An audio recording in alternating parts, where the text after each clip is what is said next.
Once you make it live, let me know. So I will check. Sure, ma'am. It's on the way. Just 1 more minute. Just a second, checking. Sure. Yes. Yeah. We're live now, ma'am. Yes, yes, yes. Okay. So I'm starting the session now. Yeah. Just give me a minute.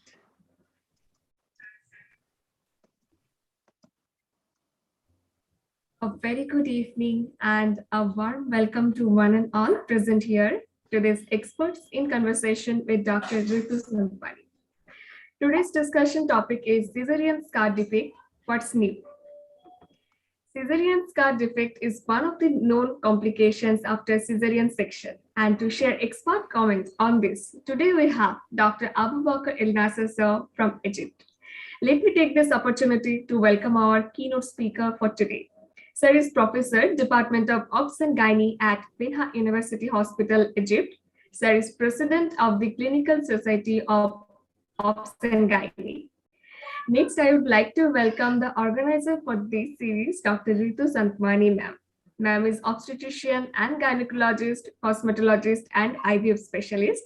She is the director at Pune Test Tube Baby Center and Shyam Well Women Clinic. Now, I would like to hand over the mic to you, ma'am, for the next proceedings. Over to you. Yeah. Thank you, Climate team. And thank you, my all dear friends who have joined all across the geography. A very, very warm welcome to all of you. So as you all are aware, every Thursday from 8 p.m. to 9 p.m., we have started this series, the Knowledge Sharing Global Forum.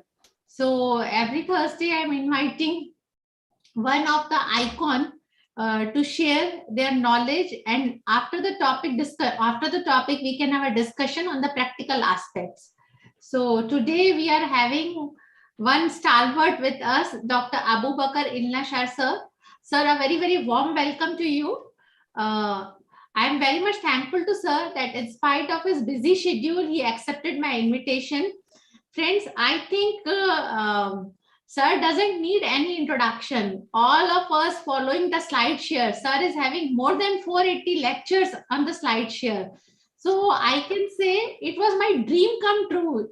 Whenever I find any difficulty, I always search in the slide share and read sir's lecture. So one day I thought I will drop a message, sir, that sir, please come on my show. So, but I'm very, very grateful to sir that sir has accepted my invitation. And today the sir is here to share with us his immense knowledge. Earlier also I have done 2-3 programs with sir. All has gone very, very successful. Sir, a very, very warm welcome to you. And sir is going to discuss with us a very, very important topic, cesarean scar defect, what's new? So sir, in our Hindi, we say namaste, a very, very warm welcome. Yes, thank you. Thank you once again, sir, for joining with us. And sir, now I'm handing over the dais to you. Yeah. Thank you very much, my dear sister, Dr. Ritu. My greeting from Egypt to India, and I hope to visit India again. I have a lot of friends there. And can I have the share screen? Yes. So soon I will invite you for the physical presence and lecture in India. Sure. I am waiting your kind invitation, inshallah. Sure, sir. Yes.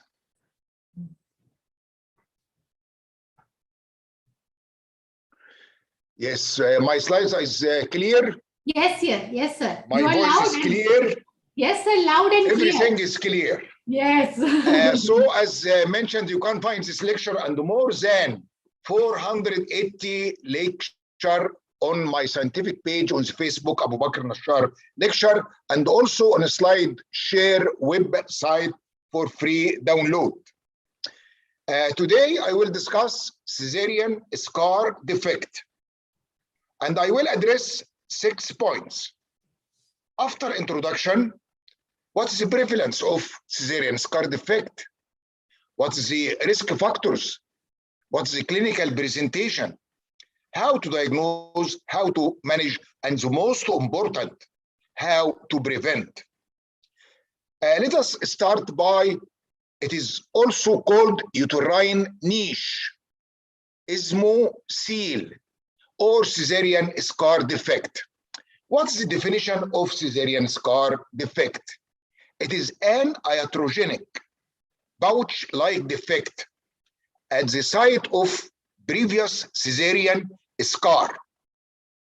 It is due to defective tissue healing. So this is the definition of cesarean scar defect. How it will appear? It may be triangular, hypoechoic, or anechoic area at the site of the cesarean with a depth, and this is important, at least 2 millimeters. This is the definition of the European niche task force in 2019. So the depth at least 2 millimeters. The second point, what is the prevalence? Up to 70% of women with previous cesarean scar. But if we are using transvaginal sonography, the prevalence ranges from 25 up to 70. We have many modalities for diagnosis. Using the gel or the saline sonohysterography, the prevalence from 55 up to 85%. With sonohysterography done 6 months post-cesarean, the prevalence is 45%. But we should know that there is underestimation of the presence of the cesarean scar defect. Why? Because many are asymptomatic. And the second, many clinicians are unaware of the presence of this defect. But why this interest and the increasing interest for the cesarean scar defect? Because with increase in the rate of cesarean section, there is an increase in the cesarean scar defect. The third point to be discussed, the risk factors. The risk factors for cesarean scar defect can be classified into 2 groups. The first group, surgery factors. The timing of cesarean section is important. Doing a cesarean section with a cervical dilatation more than 5 centimeters will increase the incidence of cesarean scar defect. Again, timing of cesarean section is important. If the cesarean section is done more than 5 hours duration of labor, cesarean scar defect will increase. The site of uterine incision is very important. The lower uterine incision towards the cervix will increase cesarean scar defect. All of this is important because when we will discuss how to prevent, we will address all of these points. Also, we mentioned it is an iatrogenic. It is caused in, as we see here, by the doctor, by the surgeon. The uterine closure technique, single layer deciduous sparing. He is not taking a part of the decidua in his uterine closure. The non-perpendicular sutures, the locking sutures, inadequate hemostasis, excessive tissue manipulation, all of these will increase the incidence of cesarean scar defect. And the adhesions between the uterus and the abdominal wall will increase, and we will illustrate this in the next slide. So these are the first group of factors, which is surgery. The second is patient factors. There is, as we know, genetic predisposition in healing. All the patients are not the same regarding the intensity and the power of healing. Hemostasis inflammation, adhesions. There is a personal variation from one patient to another. Gestational diabetes was found to increase the incidence of cesarean scar defect. As we mentioned, with increase in the number of cesarean section, the incidence of cesarean scar defect is increased. And obesity increased the body mass index. And it was found that for every unit increase in the body mass index, there is a 6% increase in the cesarean scar defect. The RVF uterus, you should put in mind, if you have a large niche, this is usually associated with RVF uterus. And this is example, as we mentioned, a retraction of adhesion between the uterine scar and the abdominal wall in RVF uterus. So we have here two risk factors, the RVF uterus and the adhesion. And this is a laparoscopic view on the adhesion between the lower uterine segment and the bladder at the site of the niche. This is a laparoscopic image of the uterus with a large niche. And as we mentioned, with a large niche, we should think of RVF uterus. And this is the hysteroscopic picture, this one. The fourth item to be discussed is the clinical presentation. We should put in mind most of the cases of the niche, of the uterine niche, are asymptomatic. There is no symptoms, but only in 30% there is symptoms. And these symptoms may be called gynecologic complication. The first or the commonest is the bleeding. And we have many types of bleeding. The commonest is the post-menstrual spotting. So if you are confronted with a patient with previous cesarean section and came to you with a post-menstrual spotting, you should think that there is a cesarean scar defect. Prolonged bleeding, intermittent spotting. The second presentation is pain, and the commonest is dysmenorrhea, which is present in about 50% of cases. Chronic pelvic pain, which is present in 1/3 of patients, and dyspareunia, which in about 20% of cases. So the commonest presentation, bleeding and pain. Secondary infertility. May one ask, what's the cause of secondary infertility? It may be due to chronic endometritis. It may be due to, it acts as a hydrosalpinx when it contains a fluid. The fourth gynecologic complication or symptoms is the problems in IVF, the difficult embryo transfer, which is present in 20%, failed IVF, and a very rare is bladder dysfunction and scar abscess. What about the obstetric complication? So we mentioned the gynecologic complication in the form of bleeding, pain, and we have obstetric complication in the future pregnancy. Cesarean scar ectopic pregnancy, and the pregnancy may implant on the site of the niche, placenta accreta, scar dehiscence, and uterine rupture during labor. All of these are the obstetric complications of the uterine niche. How to diagnose? The diagnostic criteria, there is no consensus. But again, we want to go to the definition. It is an anechoic space at least 2 millimeters deep in the myometrium, and the depth is the vertical distance between the base and the apex. It may be with or without fluid. Let us go to how to describe it. we should describe the size and the residual myometrium. And we should know what is the definition of large niche. There is no agreement about the definition.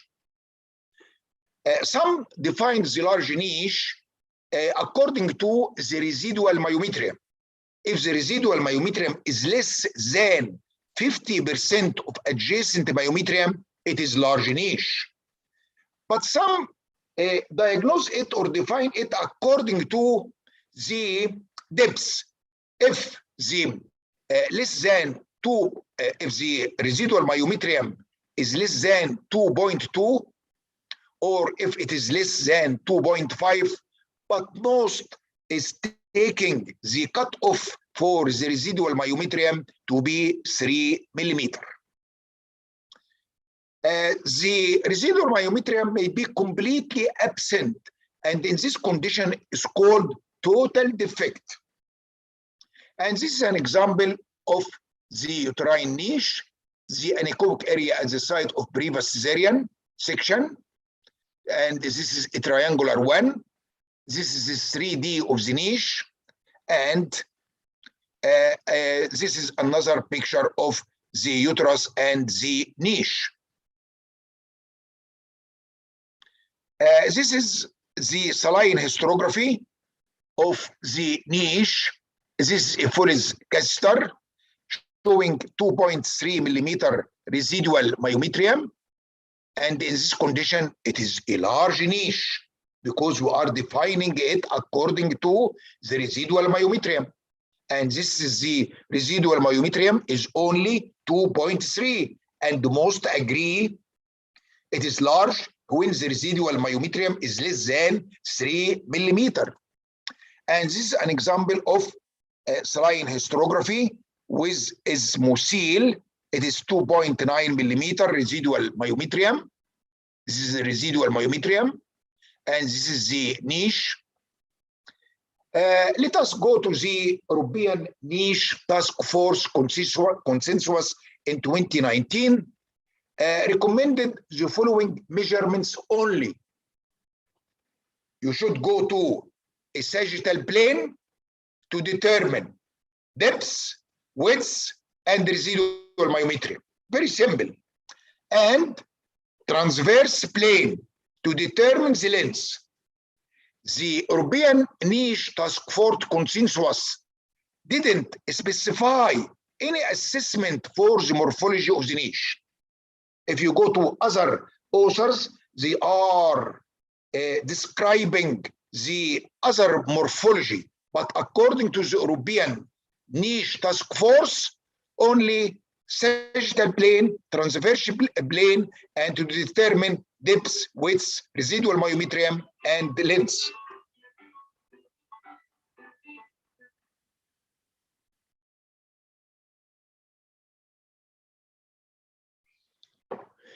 What are the methods of visualization? As we mentioned, we have a lot.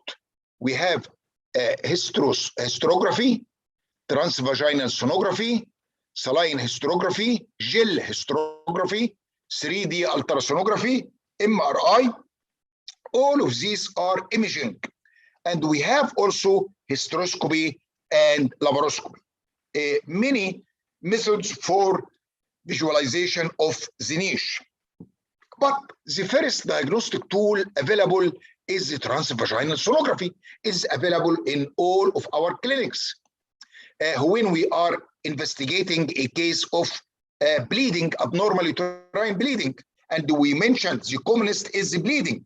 The post-menstrual spotting is the commonest. It accounts for about 55% of cases. And as we know, the transvaginal sonography is less invasive imaging modality. And the presence of the fluid in the niche would obviate the need for additional gel or saline installation.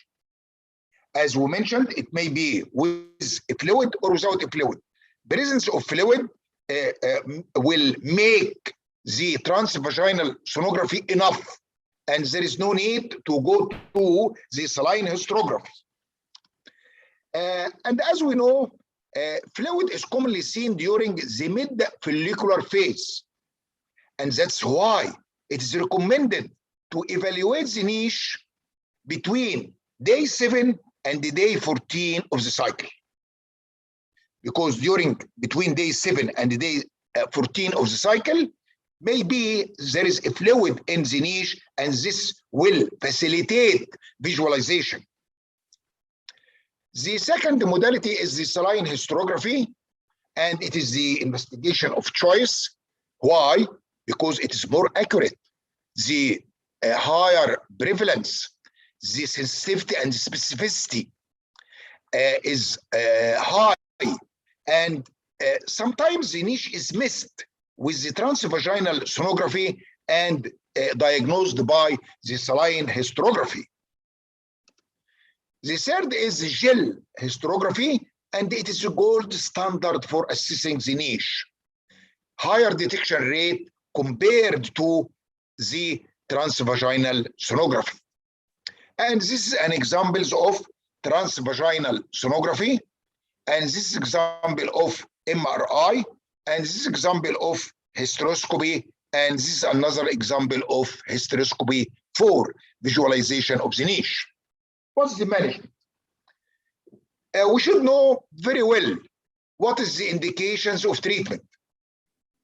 Only in symptomatic women, and we mentioned it is symptomatic only in 30% of cases. Symptomatic women presenting with secondary infertility, and we know what is the cause or what is the mechanism of secondary infertility. Symptomatic with abnormal uterine bleeding. Symptomatic with post-menstrual spotting, as we mentioned, it is the commonest symptom of niche. Symptomatic with previous scar ectopic, and I don't want to for the repeat, or if there is a history of recurrent miscarriage. So this is very important. Secondary infertility, abnormal uterine bleeding, post-menstrual spotting, previous scar ectopic, and recurrent miscarriage. And I want to lay stress, routine repair of incidentally diagnosed niche with no plans for future childbearing is not recommended.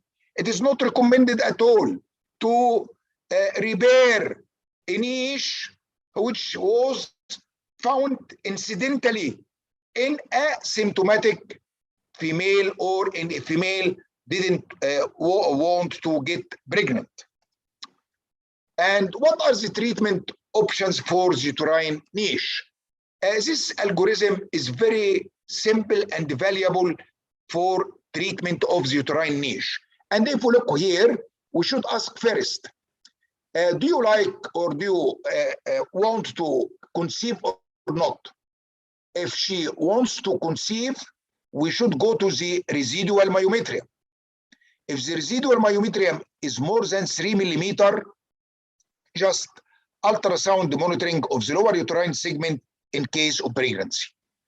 But if the residual myometrium is less than 3 millimeter, laparoscopic repair, laparoscopic, not hysteroscopic. But if there is no wish to conceive, we should ask if it is symptomatizing or no symptoms. If no symptoms, follow up, no treatment.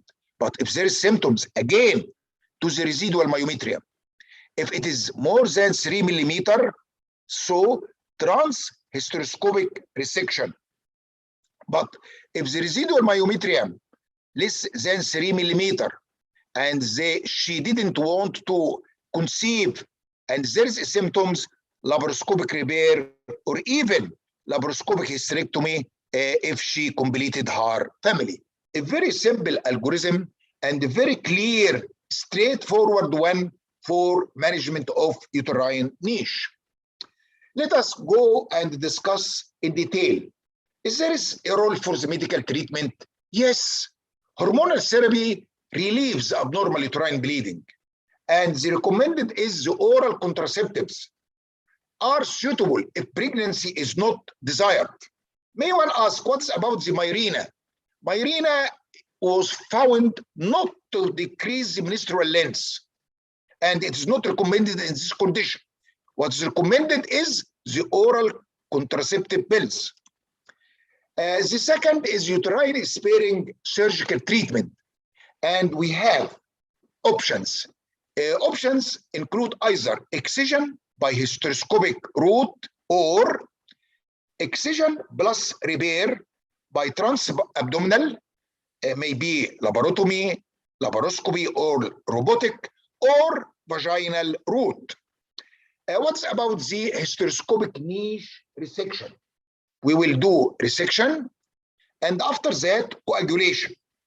So, in hysteroscopic treatment of the niche, we are doing 2 steps. First, resection, and second, coagulation.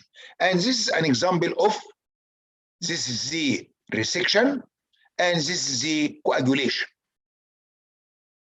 This is a hysteroscopic picture. We are doing excision and then coagulation. Another excision and then coagulation.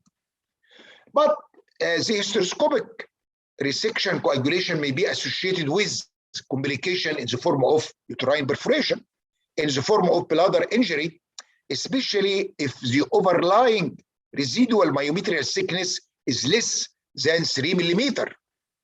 It may be associated with cervical incompetence if the proximal, with proximal rim resection. It may be associated with uterine rupture in subsequent pregnancy. And that's why, if the patient wants to conceive, laparoscopic repair is recommended. Bladder safety during hysteroscopic resection can be ensured by intraoperative ultrasound guidance and filling the bladder with methylene blue. What's about excision plus repair? Repair is the preferred method when the residual myometrium thickness is less than 3 millimeters. And it involves, number 1, identification of the defect. How?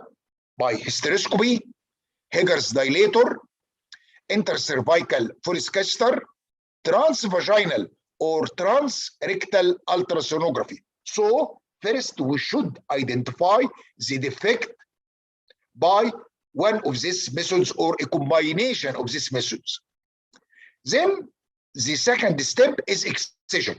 Excision of the fibrotic tissue from the edges. The third is reapproximation in 2 layers. So we have identification, excision, and reapproximation. And this is showing the repairing. This is the excision, and this is the suturing with the laparoscope. This is laparotomy in this condition, laparotomy repair. And this is laparoscopic repair, removing excision of the fibrotic edges, and then a approximation. This is a laparoscopic repair. This is another laparoscopic repair with the 3 steps. Another laparoscopic repair, and here we are approximating, taking a suture. This is a dense adhesion. It should be, we should do adhesiolysis first, and as we mentioned, adhesions is one of the risk factors. It may be, so we mentioned, the repair may be through laparotomy or through laparoscopy, but it may be through the vaginal route. And this is, we should, can be done if we have the experience, and when the niche is not at a higher level. What we will do, we will reflect the bladder from the cervix to identify the niche, excision of the edges of the niche, and hysterotomy closed into layers. It is cost effective with a shorter operation time. Let us go about the outcome of this surgical management of the post-cesarean niche. First, to go to the hysteroscopic niche resection. The improvement of pain is high, about 97%. The reduction of the post-menstrual spotting by a median of 3.8 days, and the complete resolution of abnormal uterine bleeding in about 72%. But with hysteroscopic niche resection, there is a recurrence in about 5%. What's about the outcome of the laparoscopic repair? We have many studies. The studies done in about 100 women with a large niche, that's to say the residual myometrium is less than 3 millimeter, relief of symptoms in about 80%, and the post-menstrual spotting reduced by 7 days at 6 months, dysmenorrhea reduced, and the myometrial thickness increased. Another study, the outcome, the relief of symptoms in about 93%, and 44% pregnancy rate in infertile women. We mentioned if the residual myometrium is less than 3 millimeter and the patient wants to conceive, laparoscopic repair. And this is the pregnancy rate in the infertile woman. And according to this study, of course, all delivered at full term by elective cesarean section. The last point to be discussed, and it is the most important point, how to prevent the niche formation. As you mentioned, the niche is an iatrogenic complication. Yes, maybe other factors in the patient, and we cannot avoid it, but one of the important factors of the niche is due to the surgical technique. Primary prevention, as we know, the types of preventions are primary, secondary, and tertiary. Let us start by the primary prevention. The primary prevention by minimizing the cesarean section rate. The secondary prevention is to do a correct surgical techniques to ensure thicker residual myometrium, to ensure a strong scar.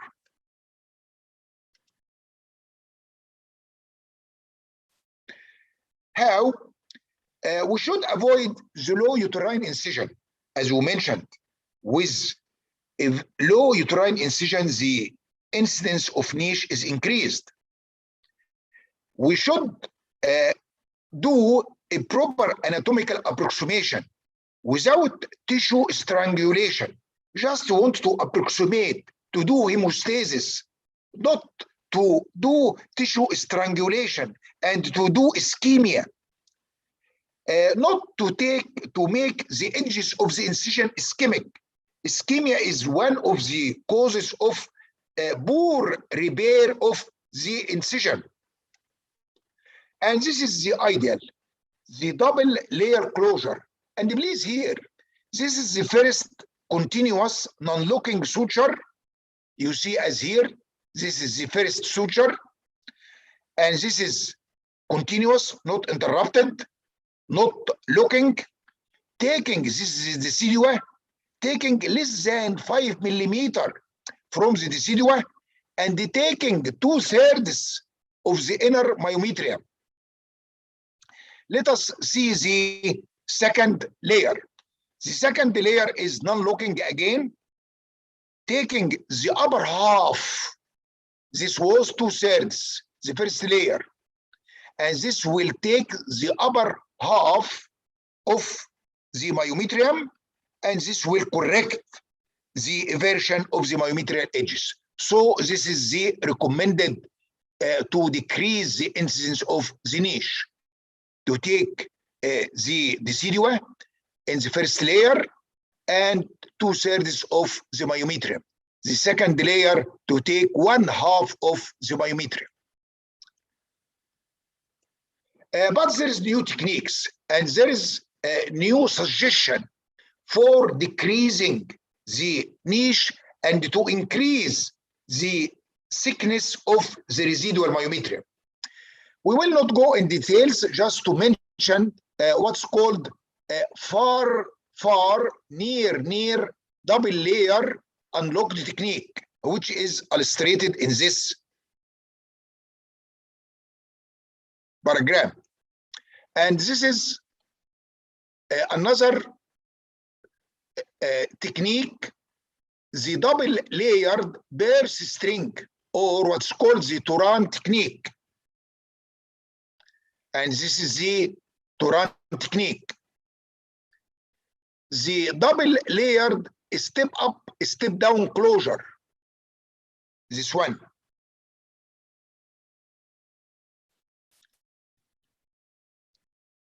The continuous single layer, excluding the decidua, matrix suture,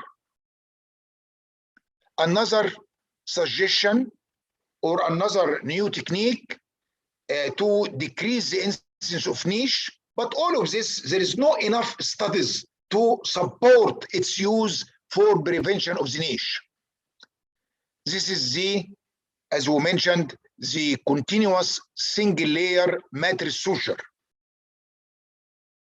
To come to the conclusion, the risk factors for uterine niche are potentially iatrogenic. With increasing cesarean section rate, niche-related problems increased. Now it's about 70%. For diagnosis, it requires a high index of suspicion. We should aware that that there is what's called a uterine niche. Significant morbidity in at least 1/3 of women. Only who will the gynecological complication in 30%. For prevention, we should avoid the low uterine incision, and we should do non-locking double layer closure of the uterus with inclusion of the. For treatment, hormonal treatment is recommended for bleeding symptoms in the form of combined oral contraceptive pills, surgery, whereas subfertility may require, the patient wants to conceive. Surgery is not recommended as a first line for menstrual symptoms. If we have menstrual symptoms alone only, surgery is not recommended as a first line. Hysteroscopic resection is preferred for a smaller niche. What is the definition of smaller niche? Residual myometrium more than 3 millimeters. Transvaginal approach for niche located lower down. Transabdominal approach for a large defect, that's to say, the residual myometrium is less than 3 millimeters in a woman desiring future pregnancy. The surgery is very effective, but we should keep in mind, surgery is not without substantial risk, and it should be performed only by experienced surgeon. Shukran. Thank you very much. Doctora. Yes, Ritu. sir. Yes, sir. Thank you. How are you? Yeah. Fine? Yeah, sir. So just stop sharing your screen. Thank you so much, sir. Yes. Yeah.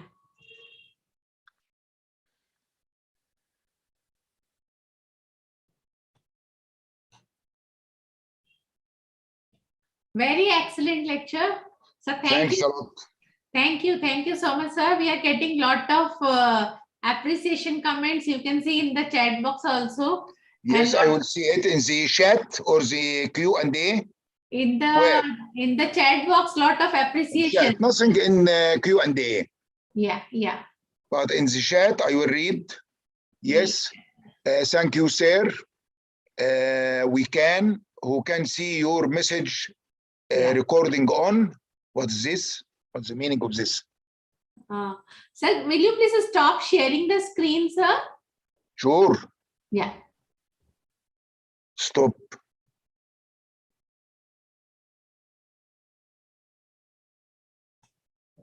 Yes, sir. Yeah. Yes. Yeah. Some doctors want a recording. So friends, this program has already gone live on YouTube. I already posted the link. And please send the link to me. Yes, of course, sir. Of course, Yes, I will please. send to you, sir. I will post in the social media, no, sir.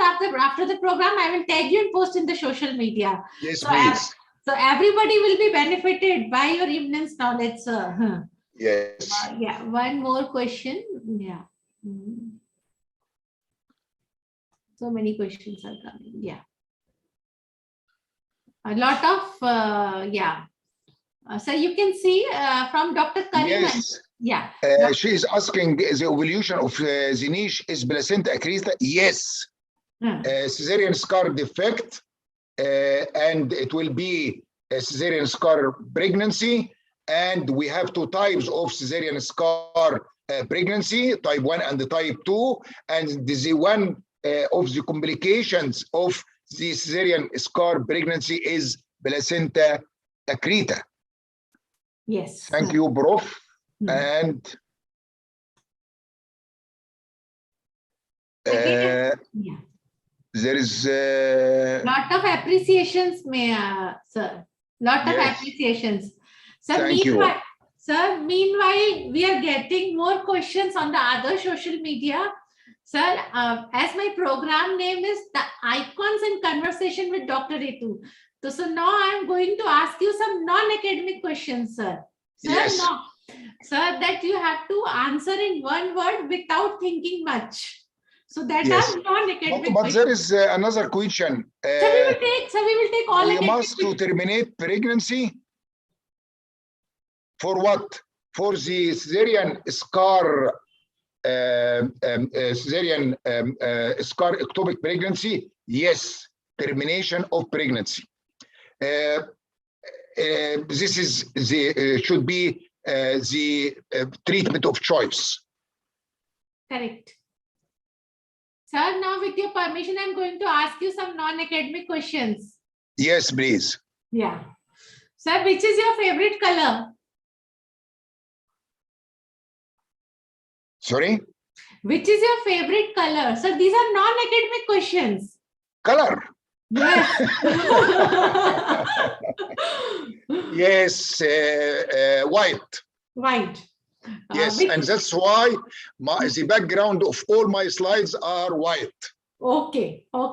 Sir, which is your favorite fruit? Fruit? Yeah. Yes. The favorite fruit is watermelon. Watermelon. Okay, great. And you're coffee person or tea person? Coffee or tea? Coffee. Coffee. Okay. Black, without sugar. Okay. Great. And sir, any of your favorite place where you have visited? Any one place in the world which is your favorite where you have visited? Yes, India. Wow, sir. Yes, and the last visit, it was fantastic. Okay. We went to the highest place in India. Okay. I would like to ask you, what's the highest place in India? So where you have visited? Near the Himalayas you have visited? No. It was in a very high mountain. Leh Ladakh? I think so. I will send you the picture there. Okay, Yes. sir. Okay, sir. Sir, we all are inspired by you, your immense knowledge. Sir, you want to give some message to the upcoming doctors, how they will concentrate in the practice, how to disseminate so much of knowledge. Any message you want to give to the doctors? Sure. The first message, before doing any operation, you should read the textbook of the operation from any textbook. It will add to you a lot. The second message, maybe you are confronted with a rare diseases, and in this condition, please take time to review your knowledge and don't give the advice immediately to the patient. The third message is we are not specialists for all, and we should have an interest in one of the subspecialty of the OB-GYN, and we should refer the patient when it is out of our interest or out of our capabilities. I think this three advice are important. Thank you so much, sir. Sir, one last question. Sir, is it your dream to become a doctor, or what motivated you to become a doctor? Yes, it was a dream, and to be a professor also. Great. This was the dream of my my father. Okay, great, sir. So thank you so much, sir. Thank you very much. Bye-bye. Yeah. See you. Yeah, bye. Best wish for you and Happy New Year. And Yeah, I want to visit India, inshallah. Sure, Bye-bye. sure, sir. I will invite you. Huh? Thank you so As-salam. much. Yeah. Okay, sir. So bye-bye, friends. See you all in 2022. So stay tuned for 6th January program. Bye-bye.